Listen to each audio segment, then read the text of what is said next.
hubungan masyarakat adat Aru dengan hutan itu hubungan yang erat, artinya bahwa tanpa hutan tidak ada aktivitas. Bahwa di hutan itu aktivitas pencarian misalnya berburu, kemudian ada ritual-ritual adat yang dilakukan juga di hutan. Segala-galanya adalah kampung halaman. Itu segala-galanya, dan harganya harga darah juga. Karena memang darah saya tumpah di situ. Sehingga tidak bisa dipisahkan hidup daripada tanah itu sendiri. Kehidupan kami itu bergantung pada alam yang begitu dengan isinya, baik pohon sagunya, pohon kelapanya, binatang buruan seperti rusa, kanguru. Karena dengan adanya alam ini, maka kami bisa mendapat jalan untuk mengelola alam yang ada dengan bisa menjamin kebutuhan kami sehari-hari.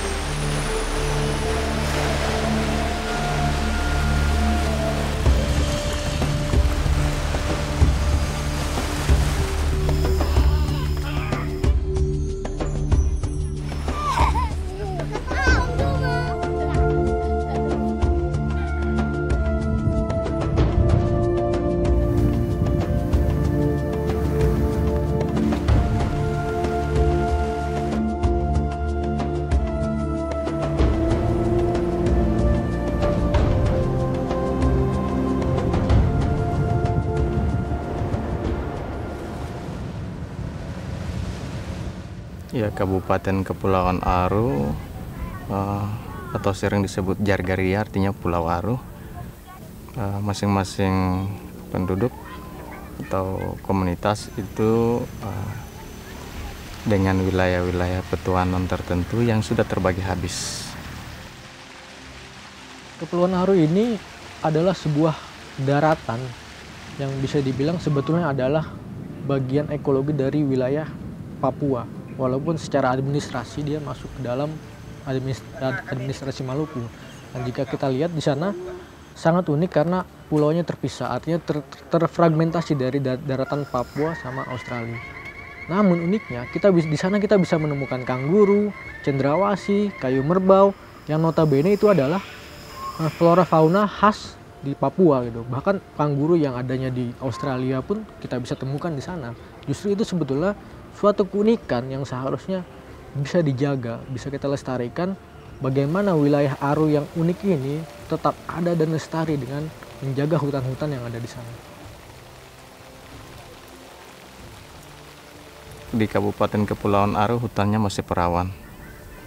Karena masyarakat adat di Aru punya hubungan yang sangat erat dengan lingkungan alam, baik laut maupun darat. Karena kehidupan masyarakat adat Aru ini tergantung juga dari alam.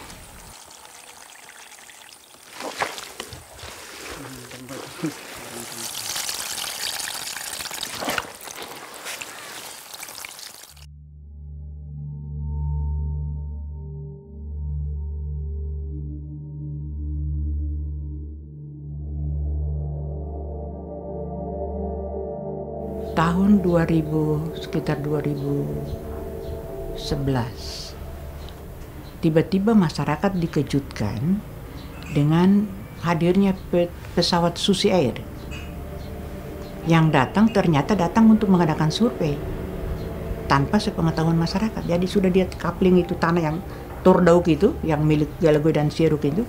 Setelah dia coupling, kemudian dia datang melakukan survei dengan dikawal oleh aparat sudah tentu. Itu mereka kaget, ini ada apa? Lalu setelah mereka cari informasi, setelah mereka dapat informasi, rasa ketakutan mulai muncul. Datanglah mereka menangis, melaporkan bahwa ada terjadi kejadian seperti ini dengan pakai pesawat Susi itu. Tapi saya masih berpikir bahwa jangan sampai kami mengambil langkah orang kampung menerima gitu kan. Saya diam.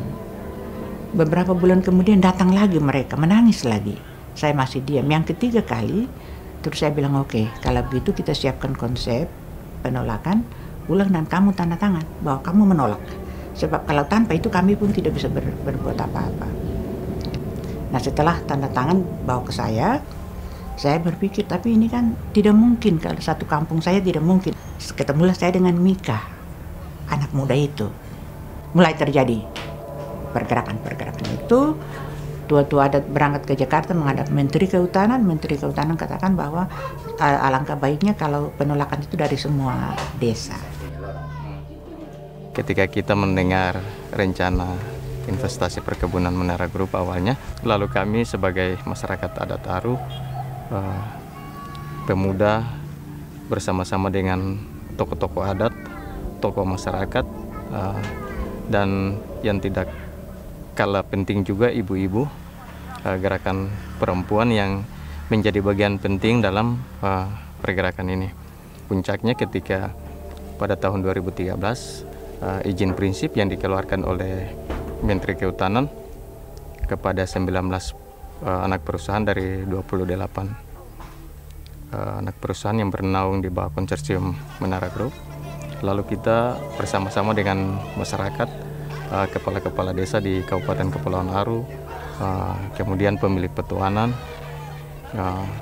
dan masyarakat secara keseluruhan, kita melakukan penolakan. Gerakan yang kita lakukan ini tidak ada motif yang lain, tetapi yang kita lakukan adalah atas dasar kesadaran bahwa hak kita sebagai masyarakat adat itu akan diambil. Hasil kajian Forest Watch Indonesia dari tahun 2013 sampai dengan sekarang saat ini di 2014 menjelang akhir ini, kami menemukan bahwa 83% daratan di Kepulauan Aru adalah hutan alam, yang artinya 660.000 hektar daratan di sana adalah virgin forest, yang itu berada di 187 pulau menyebar di seluruh Kepulauan Aru. Dan ini memang sangat fatal apabila ada pembukaan yang dilakukan oleh perusahaan, baik itu perusahaan apapun, di salah satu pulaunya, karena memang antara pulau satu dengan pulau lainnya itu memiliki hubungan yang erat. Jika salah satu pulau itu hancur, maka dampaknya, efeknya akan terasa di pulau-pulau yang lain. Tipe hutan yang ada di Kepulauan Aru ini adalah sebuah angkatan batuan kars, yang seperti kita kenal bahwa kars adalah sebuah spons yang mampu menahan air. Dia menahan air hujan dan melepaskannya ketika musim kering. Dan itu sangat bermanfaat bagi masyarakat untuk menjaga sumber-sumber air masyarakat yang ada di sana. Nah, jika hutannya hancur, itu sudah dipastikan kalau sumber-sumber air yang ada di desa-desa di Kepulauan Aru itu akan hilang.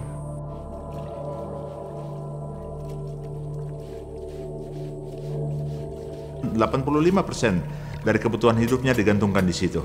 Mereka bukan orang laut, mereka bukan nelayan-nelayan tangguh seperti orang-orang di pesisir pulau-pulau di Kepulauan Lehase. Ya. Orang Aru lebih banyak menggantungkan hidupnya di hutan dan hutan-hutan bakau yang betul-betul sangat rimbun dan lebat di sana. Itu yang membuat saya tergerak ya ketika melihat wah ini sebuah kontras yang amat sangat dan ancaman yang akan mendegradasi kehidupan sosial, budaya, antropologis, tetapi juga ya secara lingkungan. Ini akan penghancuran lingkungan yang ya sangat luar biasa kalau sampai itu terjadi. Karena itu kami lalu bertekad kita harus bergerak, kita harus selamatkan Aru, kita harus lakukan gerakan bersama untuk mengkampanyekan Save Aru.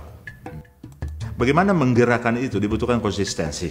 Ya, dibutuhkan konsistensi dan teman-teman yang mau bekerja tanpa pamrih begitu. Karena itu teman-teman blogger lalu kita ajak bikin foto, bikin peta dan lain-lain.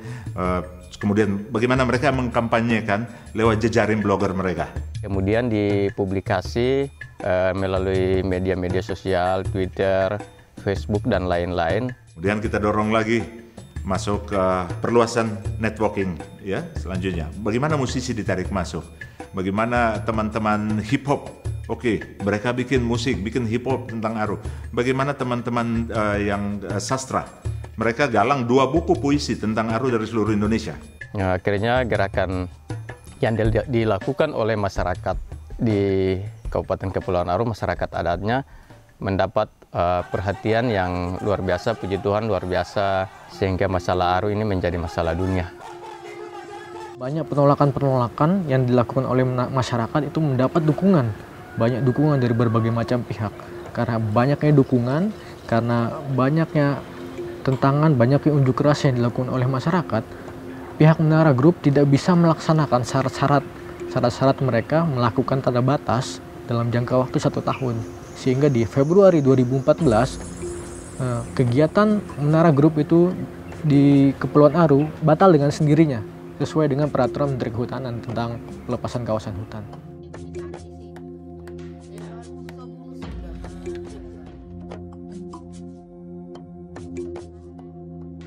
Yang paling mengharukan dari perjuangan ini adalah beberapa teman yang bergerak di bawah, ya. Banyak itu pegawai negeri, ya, seperti Mika Ganobal dan ada 1-2 teman yang lain. Mereka siap untuk melepaskan pakaiannya, siap untuk dipecat, siap. Dan itu mengharukan bagi saya karena mereka cuma pegawai kecil. Sebagai PNS kita sering juga mendapat tekanan, teror dan intimidasi dalam melakukan pergerakan terkait dengan status kita sebagai PNS. Ketika misalnya mereka menganggap bahwa izin itu dikeluarkan oleh lembaga negara. Sebagai PNS kita harus tunduk kepada apa yang dikeluarkan oleh negara. Tetapi bagi kita okelah prosedural dari sisi aturan. Tetapi bagi kita apakah aturan itu adil? Penguasa-penguasa hipokrit dan makelar-makelar mata gowang diam-diam bersepakat menjual diri mereka dan menggadaikan tanah adat. Maka beribu-ribu orang Ursia, Urlima turun ke jalan sebagai amarah Arafura yang bangkit dari pulau-pulau dan dari wakat-wakat. Jika kita lihat konsep poros maritim yang digagas oleh Bapak Presiden kita, itu seharusnya tidak melupakan kelestarian hutan-hutan alam yang ada di Kepulauan Aru, yang merupakan pulau terdepan bagi bangsa Indonesia. Akhir tahun 2014, kami dengan Aliansi Masyarakat Adat Nusantara mendorong masyarakat-masyarakat adat yang ada di Kepulauan Aru untuk segera memetakan wilayah-wilayah adat mereka, sehingga advokasi-advokasi selanjutnya lebih mudah. Tinggal kita tunjukkan ini adalah wilayah adatnya masyarakat adat Kepulauan Aru.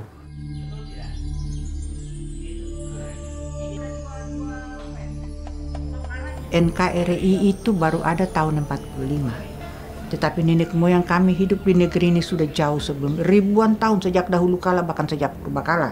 Nenek moyang kami sudah ada dan kami ini keturunan mereka, penerus generasi mereka, dan negeri ini pusaka kami, milik kami.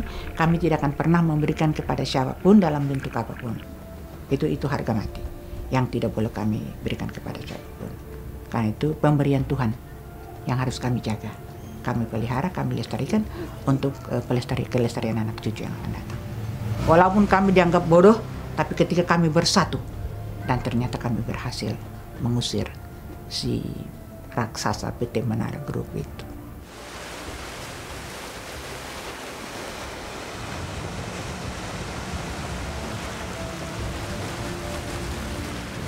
Sebagai anak adat, sebagai masyarakat adat Kabupaten Kepulauan Aru, kita tetap mempertahankan hutan kita ini sampai titik darah penghabisan.